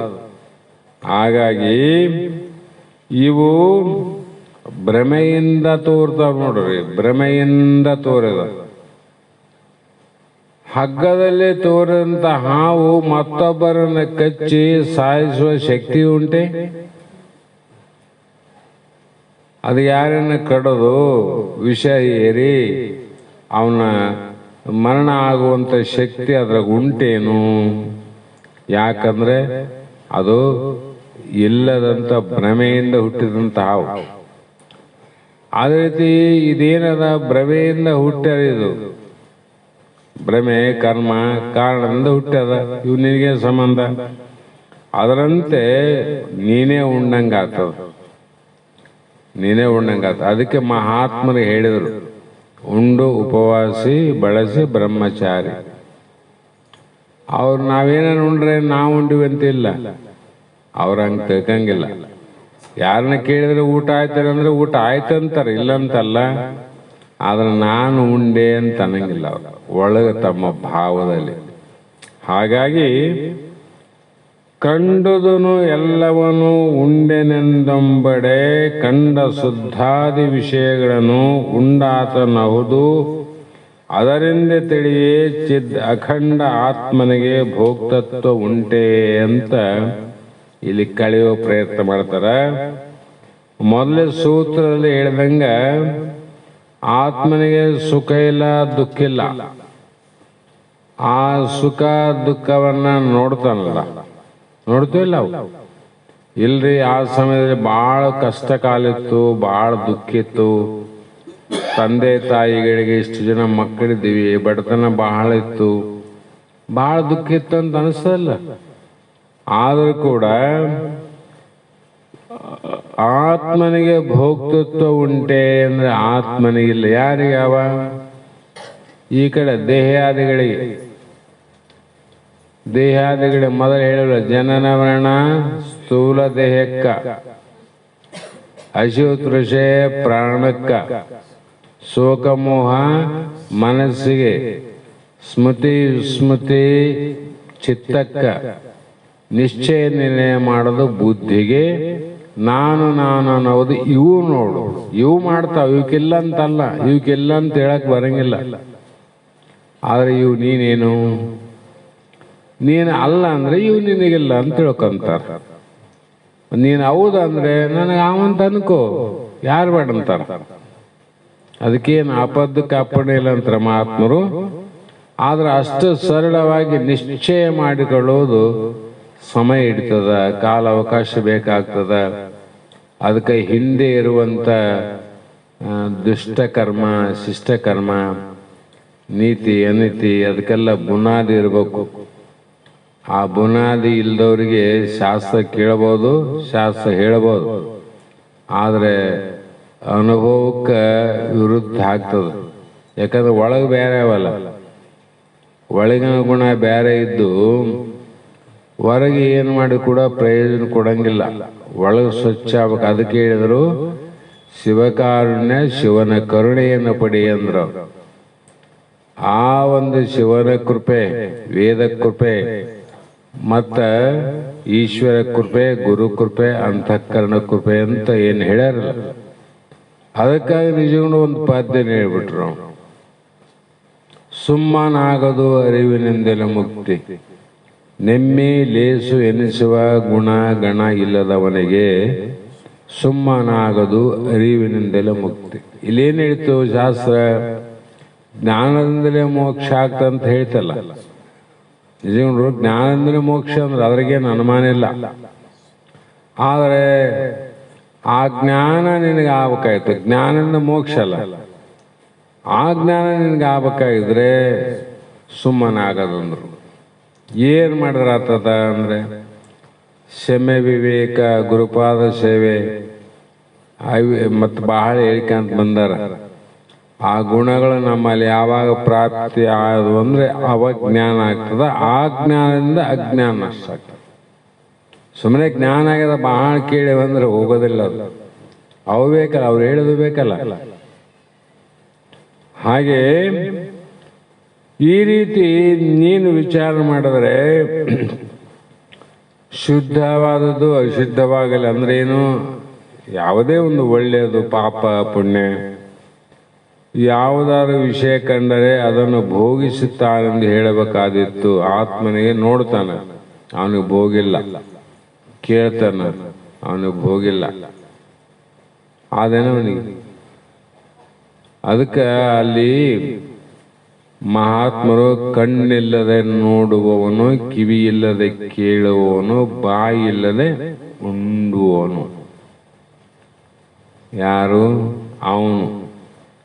ಅದು ನಿನಗೆ ಏನನ್ನ ಕೇಳಬೇಕಾದ್ರೆ ಕಿವಿ ಬೇಸಿರ್ಬೇಕು, ನೋಡ್ಬೇಕಾದ್ರೆ ಕಣ್ಣು ಬೇಸಿರ್ಬೇಕು, ಹೌದಿಲ್ಲ? ಅದರಂಗೆ ಆ ಜ್ಞಾನ ಆಗ್ಬೇಕಾದ್ರೆ ಒಳಗಿನ ಗುಣಗಳೆಲ್ಲವೂ ಬೇಸಿರ್ಬೇಕು ನೋಡ್ರಿ. ಆಯ್ತು, ಹಾಗೆ ಬಿಡ್ತದೆ. ಏನ್ ದೊಡ್ಡ ಮಾತಿಲ್ಲ. ಶಾಸ್ತ್ರಗಳು ಹೇಳ್ತಾವಲ್ಲ, ವೇದಗಳು ಹೇಳ್ತಾವ. ಆಮೇಲೆ ನಮ್ಮ ಅನುಭವಕನಾದ. ಇವತ್ತು ಬೆಳಗ್ಗೆ ಎದ್ದ ಮೇಲೆ ಸಾಯಂಕಾಲ ನೋಡ್ರಿ, ನಾವು ಎಷ್ಟು ಒಳ್ಳೆ ಕಾರ್ಯಗಳನ್ನ, ಒಳ್ಳೆ ವಿಚಾರಗಳನ್ನ, ಎಷ್ಟು ಉಪಕಾರವನ್ನ ಮಾಡಿವಂತ ನಿಮ್ಮ ಮನಸ್ಸಿಗೆ ಸಾಕ್ಷಿ ಆದ್ರೆ ರಾತ್ರಿ ನಿದ್ದೆ ಬಹಳ ಆನಂದ ಇರ್ತದೆ. ಮನುಷ್ಯ ಆನಂದ ಇರ್ತಾನೆ. ಆದ್ರೆ ನಾವು ಮಾಡದ ಏನಾದರೂ ಇದ್ದು ಅಂದ್ರೆ ನಮ್ಗೆ ಇಲ್ಲೇ ಗೊತ್ತಾಗ್ತದ. ಇಲ್ಲೇ ನಮಗೆ ಆನಂದ ಆಗಲ್ಲ ಅಂದ್ರೆ ಮೋಕ್ಷದ ಆನಂದ ಯಾವಾಗ ಆಗ್ತದ? ಇಲ್ಲೇ ಗೊತ್ತಾಗ್ತದ, ದಿವಸ ಗೊತ್ತಾಗ್ತದ ರಿಸಲ್ಟು. ಅಲ್ಲಿ ಹೋಗೋದಲ್ಲ. ಇಲ್ಲೇ ನಮಗೆ ಆಗೋದಿಲ್ಲ ಅಂದ್ರೆ ಆ ಮೋಕ್ಷ ಅನ್ನೋದು ಇವೆಲ್ಲ ಇಟ್ಕೊಂಡು ಹೋದ್ರೆ ಆತವೇ? ಆಗೋದಿಲ್ಲ. ಆ ಕಾರಣಕ್ಕಾಗಿ ನೀನು ನಾನು ಹೇಳಿದಂತೆ ತಿಳ್ಕೊಳ್ಳದೆ ಇದ್ರೆ ಇಲ್ಲೇನು ಭೋಕ್ತೃತ್ವ ದೋಷ ಬರುತ್ತದೆ. ಆತ್ಮನಿಗೆ ಜನನಾದ, ಆತ್ಮನಿಗೆ ಮರಣಾದ, ಆತ್ಮನಿಗೆ ವಿಕಾರಾತನ, ಆತ್ಮನೇ ಹಸಿವಾತದ, ಆತ್ಮನೇ ಉಣ್ತಾನ, ಆತ್ಮನಿಗೆ ರೋಗ ಬರ್ತವ, ಆತ್ಮನೇ ದವಾಖಾನೆಗೆ ಹೋಗ್ತಾನ. ಇವೆಲ್ಲ ದೋಷ ಬರ್ತಾವ.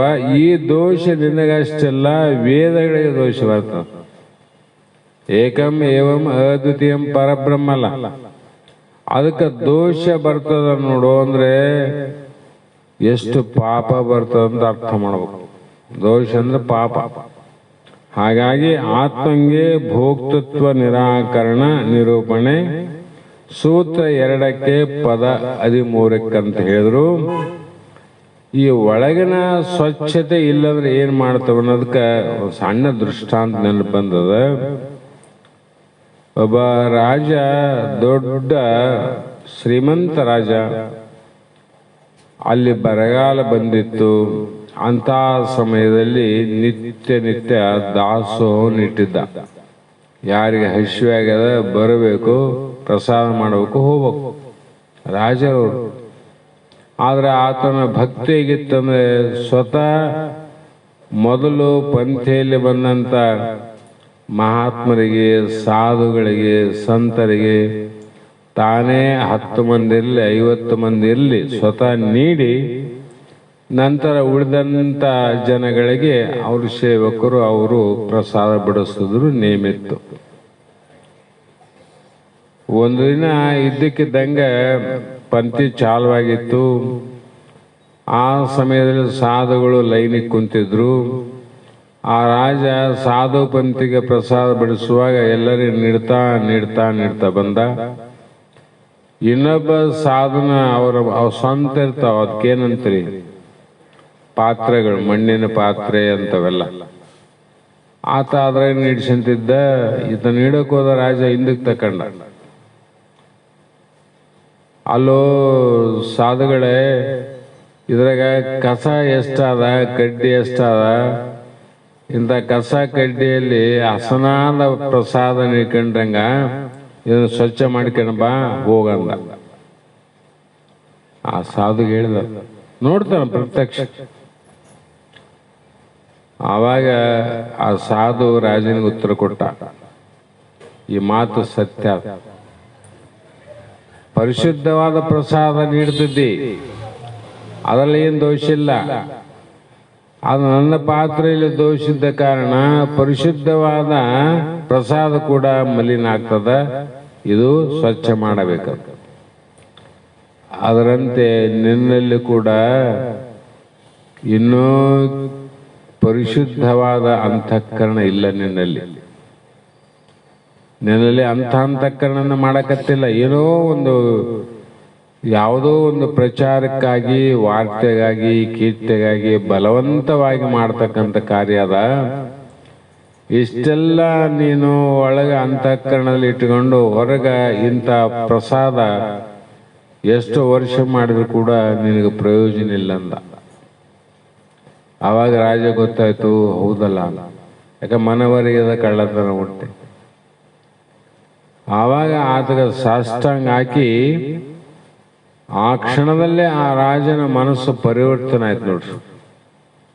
ಪರಿವರ್ತನೆ ಆಗಿ ಆವತ್ತಿನ ದಿನ ಇಡೀ ರಾಜ್ಯದ ಕಾರಭಾರವನ್ನ ತಮ್ಮ ಸಂಬಂಧಿಕರಿಗಾಗಲಿ ತನ್ನ ಪುತ್ರನಿಗಾಗಲಿ ಒಪ್ಪಿಸಿ, ಸಾಕು ಇನ್ನ ಪರಿಶುದ್ಧವಾಗಿ ಹೋಗುವಂತ ಕಾರ್ಯ ಮಾಡೋ. ಪರಿಶುದ್ಧ ಯಾವಾಗ ಆಗ್ತದ? ಪರಿಶುದ್ಧ ಆಗ್ಬೇಕಾದ್ರೆ ನಮ್ದು ಒಂದೇ ಒಂದು ಕಾರಣ, ಆಸೆ ಎನ್ನುವುದು ಎಲ್ಲಿವರೆಗೆ ಆದ ಅಲ್ಲಿವರೆಗೂ ನಮ್ಮ ಅಂತಃಕರಣ ಪರಿಶುದ್ಧ ಆಗೋದಿಲ್ಲ. ಅದು ಯಾವುದರಿಲ್ಲ ಆಸೆ. ಆ ನಿರಾಸೆ ಭಾವ ಯಾವಾಗ ಬಂತು ಅಂದ್ರೆ ಅದು ತಾನೇ ಪರಿಶುದ್ಧ ಆಗ್ತದೆ. ಪರಿಶುದ್ಧ ಆಗ್ತದ. ಅಲ್ಲಿ ಏನಾಗ್ತದಂದ್ರೆ ತಿಳಿ ನೀರು ಜಲದ ಬಂದಂಗ, ಈಗ ಯಾವ ಎರಿ ಮಣ್ಣಲ್ಲಿ ಬಾಯಿ ತೋಡ್ರಿ ಅದ್ರಾಗ ನೀರು ಬರ್ತಾವ, ಗರ್ಚಿನಲ್ಲಿ ಕಲ್ಲಿನಲ್ಲಿ ಬೋರ್ ಹಾಕ್ರಿ ಅದ್ರಾಗ ನೀರು ಬರ್ತಾವ, ಎರೆಮಣ್ಣಿನಲ್ಲಿ ನೀರು ಕುಡಿದ್ ನೋಡ್ರಿ ಅವೇನಾವು ಮಣ್ಣು ತಗೊಂಡ ಬರ್ತಾವ. ಹೌದು, ಮಣ್ಣು ಇರ್ತಾವ ಅದ್ರಾಗ. ಆದ್ರೆ ಇದ್ರಾಗ ಕಾಸಿ ಸೋಸಿದ ತೆಂಗಿನಕಾಯಿ ಒಳಗಿರ್ತಕ್ಕಂಥ ನೀರು ಇದ್ದಂಗೆ ಇರ್ತಾವ. ಯಾಕಂದ್ರೆ ಇಲ್ಲಿ ಎರೆಮಣ್ಣಿನಲ್ಲಿ ಮಲಿನತ್ವ ಅದ, ದೋಷ ಅದ. ಆ ದೋಷ ಹೊರಗೆ ಬರ್ಬೇಕಾದ್ರೆ ತಗೊಂಡ ಬರ್ತದ ನೋಡ್ರಿ. ಅಲ್ಲಿ ನಿರ್ದೋಷ ಅದ ನೀರು, ಅಲ್ಲಿಂದ ಹೊರಗೆ ಬರ್ಬೇಕಾದ್ರೆ ದೋಷ ತಗೊಂಬಂದದೇನು, ಸೋಸಿ ಬಂದದ, ನಿರ್ದೋಷಿ ಆಗ್ಯದ. ಅದೇ ಪ್ರಕಾರವಾಗಿ ನಾವು ಎಲ್ಲಿವರೆಗೂ ನಾವು ಪರಿಶುದ್ಧರಾಗೋದಿಲ್ಲೋ ಅಲ್ಲಿವರೆಗೂ ಈ ಆತ್ಮ ಜ್ಞಾನ ಅನ್ನುವ ಮಹಾಪ್ರಸಾದ ಗುರುವಿನಿಂದ ಬಂದರೂ ಕೂಡ ಅಂತಃಕರಣ ಸ್ವಚ್ಛ ಇಲ್ಲಂದ್ರೆ ಅಲ್ಲಿ ಜ್ಞಾನ ಆಗೋದಿಲ್ಲ. ಜ್ಞಾನ ಆಗೋದಿಲ್ಲ ಅಂದ್ರೆ ಆ ಜ್ಞಾನ ಭೀ ನಹಿ ಮುಕ್ತಿ ಅಂದರ. ಜ್ಞಾನದಿಂದನೇ ಮುಕ್ತಿ. ಜ್ಞಾನ ಆಗಲ್ಲ ಅಂದ್ರೆ ಇಲ್ಲ.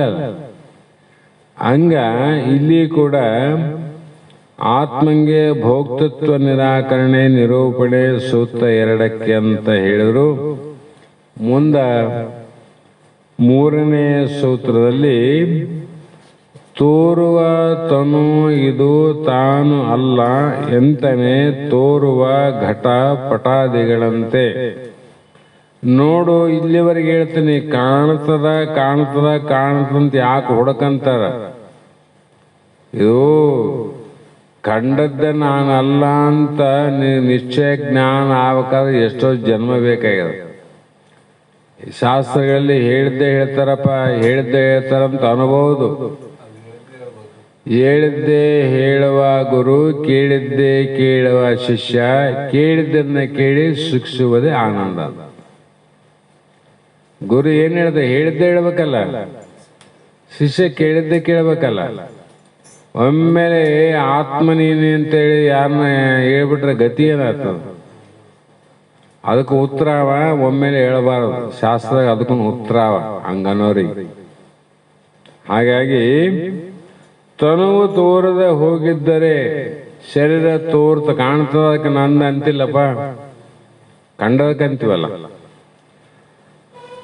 ಹಾಗೆ ಕಾಣುವುದೆಲ್ಲ ನಂದಂತ ಅಂತಿದ್ದಲ್ಲ ನೀನು. ಯಾಕ್ರಿ ಕಾಣ್ತದ ನಂದಂತೀನಿ. ಸರಿ, ಇಲ್ಲಿ ಮಂಚ ಕಾಣ್ತದಿಲ್ಲ, ನೀನೇನು ಮತ್ತೆ ಕಾಣ್ತದ ನಾನಂದಲ್ಲಪ್ಪ, ಮತ್ತೆ ಮಂಚ ನಾನು. ಟೇಬಲ್ ಕಾಣ್ತದ್ರಿ, ಟೇಬಲ್ ನಾನು. ಹಂಗೆ ಅನ್ನಕ್ ಬರ್ತದ್ರಿ. ಕೊಡ ಕಾಣ್ತೇವಿಲ್ಲ, ಗಡಿ ಕಾಣ್ತಾವ. ಬಂಗಾರದಲ್ಲಿ, ಬೆಳ್ಳಿದಿರಲಿ, ಮಣ್ಣಿಂದಿರಲಿ, ಕೊಡ ಎಲ್ಲರೂ ಕಾಣ್ತಾವಿಲ್ಲ.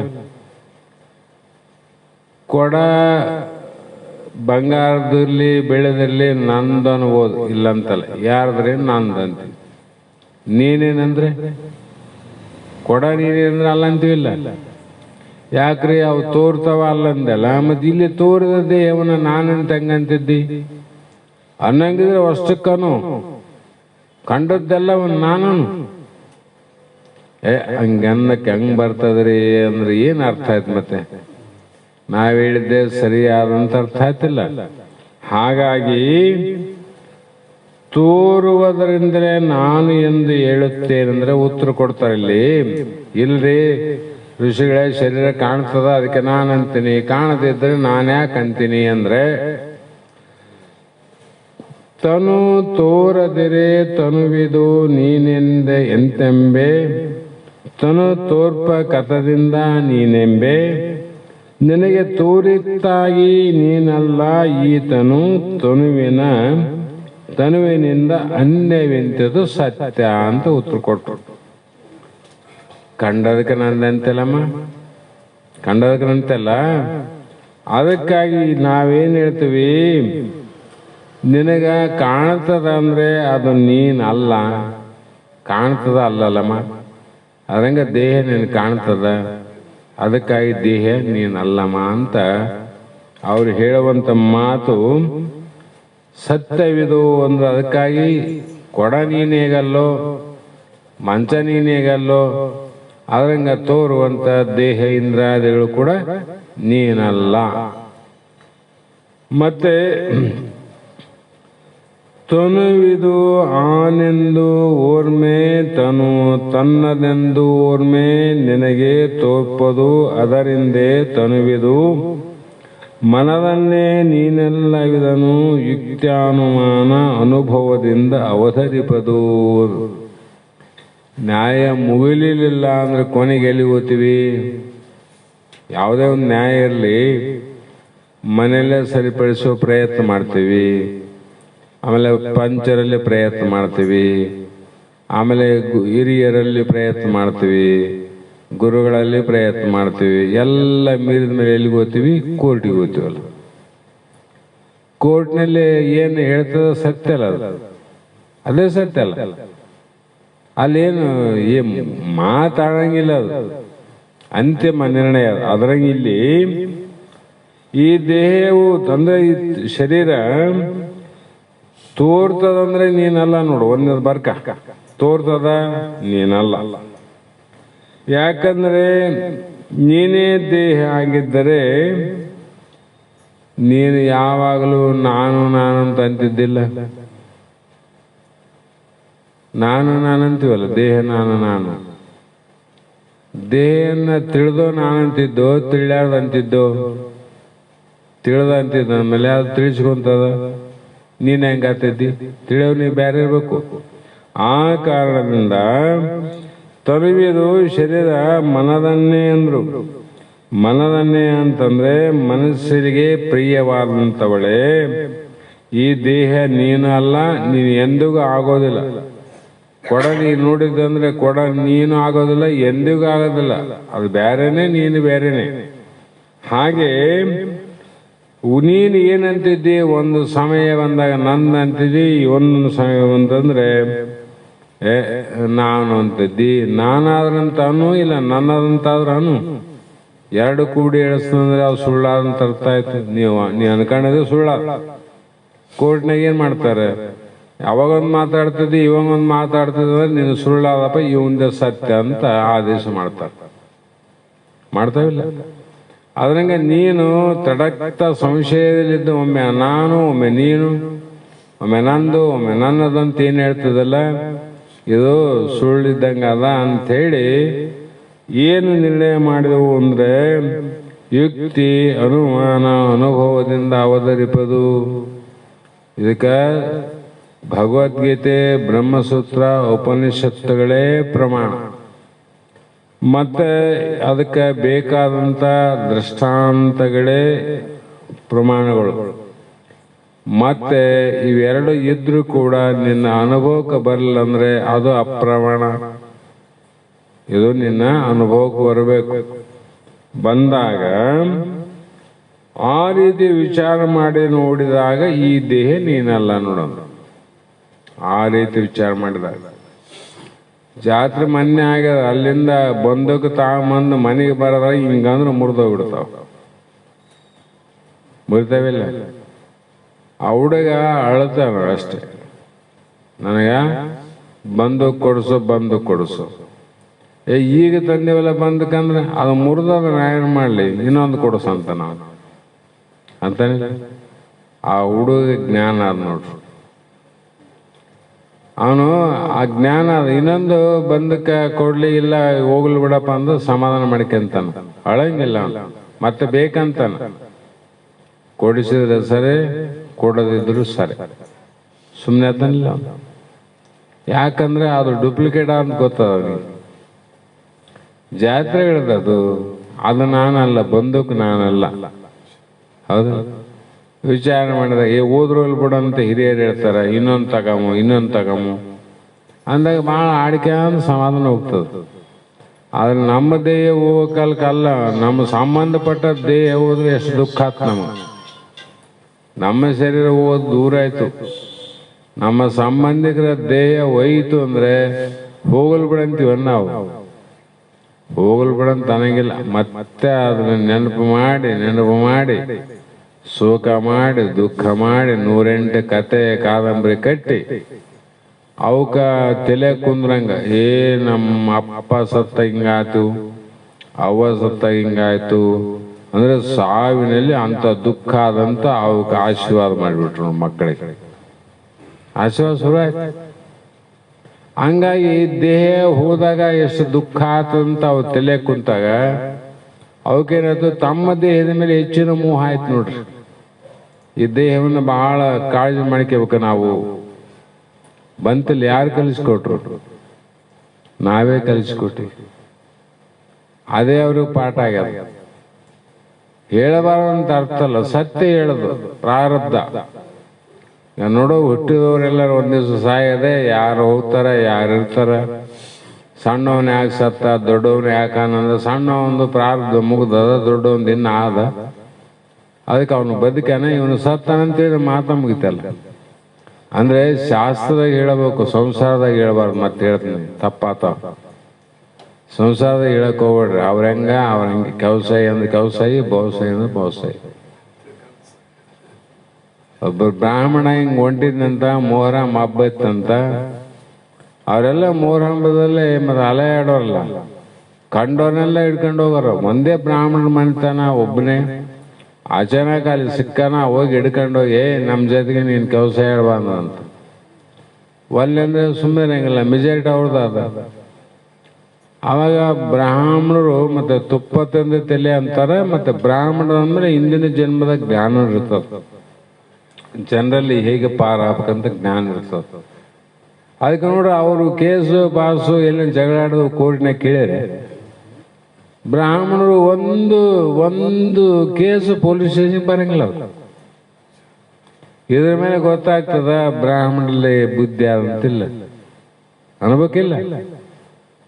ಆವಾಗ ಇದೇನ್ ಬಂತ, ಬಜ್ಜಿ ತಂದ, ಮತ್ತೆ ಅನಿವಾರ್ಯ ಕೈ ಹಿಡ್ಕೊಂಡ್ರು ಅವರು. ಮತ್ತೆ ಬೊಮ್ಮಲೆ ರಾಯಮೂಧೀನ್ ಕೌಸೈ ಭೌಸೈನಲ್ಲ ಅವರು.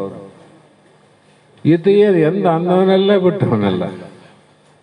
ಇವರು ಕೌಸೈ ಬಹುಸೈ ಅಂದಂಗೆಲ್ಲ, ಹಂಗಂದ್ರೆ ಹಂಗ ಸೈ, ಹಿಂಗಂದ್ರೆ ಹಿಂಗ ಸೈ, ಹಂಗಂದ್ರೆ ಹಂಗ ಸೈ, ಹಿಂಗಂದ್ರೆ ಹಿಂಗ ಸೈ ಅದ. ಅವ್ರಿಗೆ ಗೊತ್ತ, ನಮ್ಮ ಜೊತೆಗೆ ನಾವು ಅಂದಂಗ ಅನ್ನಕತ್ತಂತ ಅವ್ರು ತಿಳ್ಕೊಂಡ್ರು.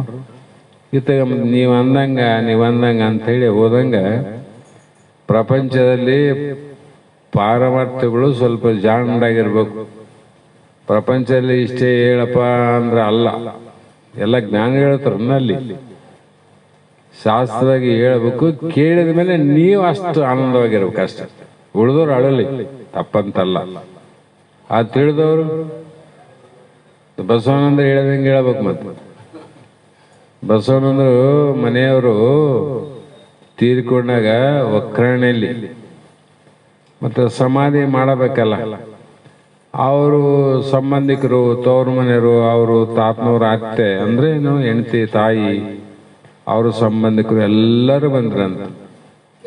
ಬಂದಾಗ ಎಲ್ಲರೂ ಗೊಳೋ ಅಂತ ಅಳೋದು ನೋಡು ಸಹಜವಾಗಿ. ಬಸವನಂದ್ರೆ ಅಲ್ಲಿ ಗಿಡದಲ್ಲಿ ಒಂದು ಕಟ್ಟೆ ಇರ್ತಂತ, ಆ ಕಟ್ಟೆ ಮೇಲೆ ಕುಂತ್ಬಿಟ್ರ ಸುಮ್ಮನೆ, ಕಾಲ ಮೇಲೆ ಕಾಲ ಹಾಕಿ. ಮಂದೆಲ್ಲ ಉಳೋ ಅಂತ ಅಳದು ನೋಡಿದ್ರೆ ಅಷ್ಟು ಅಳಬೇಕು, ಯಾಕಂದ್ರೆ ಗಂಡಲ್ಲಪ್ಪ, ಪತಿದೇವರಂದ್ಮೇಲೆ ಬಹಳ ಕಷ್ಟ ಆಗ್ಬೇಕಲ್ಲ. ಈತ 1 ಲಕ್ಷ ಇಲ್ದಂಗೆ ಸುಮ್ಮನೆ ಕುಂತ್ಬಿಟ್ಟಾನ. ಕಡೆಗೆ ಅತ್ತಿಗೆ ಬೇಸರ ಬಂತಂತ, ಅಲ್ಲೋ ಬಸಣ್ಣ, ನಿನಗೆ ಸ್ವಲ್ಪನ ಕನಕರಾದೇನು? ಇಷ್ಟು ಮಂದಿಗಳು ಅಂತ ಹೇಳ್ತಾರ, ಒಂದು ಹನಿ ಕಣ್ಣೀರು ನೀನು ಬರವಲ್ತು, ಒಂಚೂರು ಹತ್ತದೇ ನೋಡ್ಲಿಲ್ಲ, ನೀನು ಏನನ್ನಬೇಕಂತ ಕೇಳಿಲ್ಲ ಅಂತ. ಸರಿ ತಾಯಿ, ನನಗೆ ಗೊತ್ತದತ್ತೆ, ಅಳಕ್ ಬರ್ತದ, ಇಲ್ಲಂತಲ್ಲ, ನಿನಗೆ ಚಂದ ಹೇಳ್ತೀನಿ. ಆದ್ರೆ ಒಂದು ಮಾತು ಇಲ್ಲೇ ಹೇಳ್ತೀನಿ, ಹೆಂಡತಿ ಸತ್ತಳಂತ ಅಳಂಗಿಲ್ಲ, ನಾ ಮತ್ತೆ ಅಳ ಅಂತ ಹೇಳ, ಅದಕ್ಕೆ ಅಳ್ತಾರಂತ ಮಂದಿಗೆ ಹೇಳಿ ಅಳ್ತಾನೆ ನೋಡೋಣ ಅಂತ. ಎಲ್ಲರೂ ಸಭಕ್ಕೆ ಹೇಳ್ತಾನೆ, ನಿನ್ ಸೋಲೆ ಅಳಬೇಕಲ್ಲ, ಇಲ್ಲ ನೀ ಸಿಟ್ಟಿಗೆ ಇರ್ತಿದ್ದಿ. ಹೆಂಡತಿ ಸತ್ತಳಂತ ಅಳಂಗಿಲ್ಲದಂತ. ಇದು ಯಾರಂದ್ರೆ ನಿರಾಹಾರಿ ಸದ್ಗುರುಗಳ ಎಲ್ಲರಿಗೂ ಬರ್ತದೆ. ಏನದು ನಮ್ಮ ಹತ್ರ ಎಲ್ಲರಿಗೂ ಬಂದ್ರೆ ಎಲ್ಲರೂ ಮುಕ್ತರಾಗ್ತಿದ್ವಿ, ಹಂಗೇನಲ್ಲ. ಹಾಗಾಗಿ ಇಲ್ಲಿ ಹೇಳ್ತಾ ಬಂದ್ರು, ಈ ಮುಗಿತಲ್ಲ, ಮುಗಿತಾ ಏನು?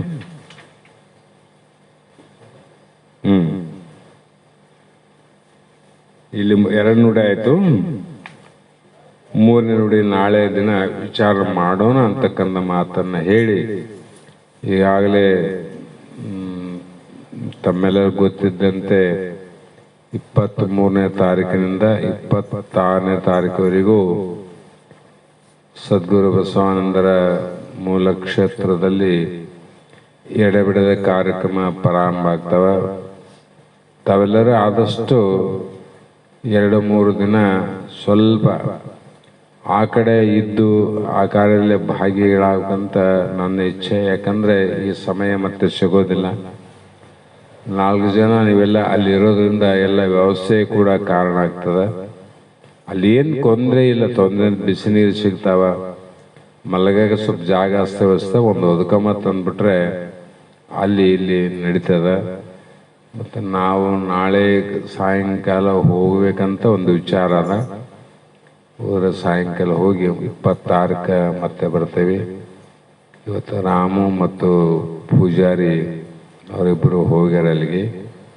ಮತ್ತು ಹೋಗೋರು ನಾಳೆ ಎಲ್ಲ 23ನೇ ತಾರೀಕಿಗೆ ಬೆಳಿಗ್ಗೆ ಅಲ್ಲಿ ಸಾಯಂಕಾಲ ಒಳಗೆ ಬಂದರೆ 24ಕ್ಕೆ ಬೆಳಿಗ್ಗೆನೇ ಧ್ವಜಾರೋಹಣ ಕಾರ್ಯಕ್ಕೆ ತಾವೆಲ್ಲ ಇದ್ದರೆ ಇನ್ನು ಸೋವೆ ಅಂತಕ್ಕಂಥ ಮಾತನ್ನ ಹೇಳಿ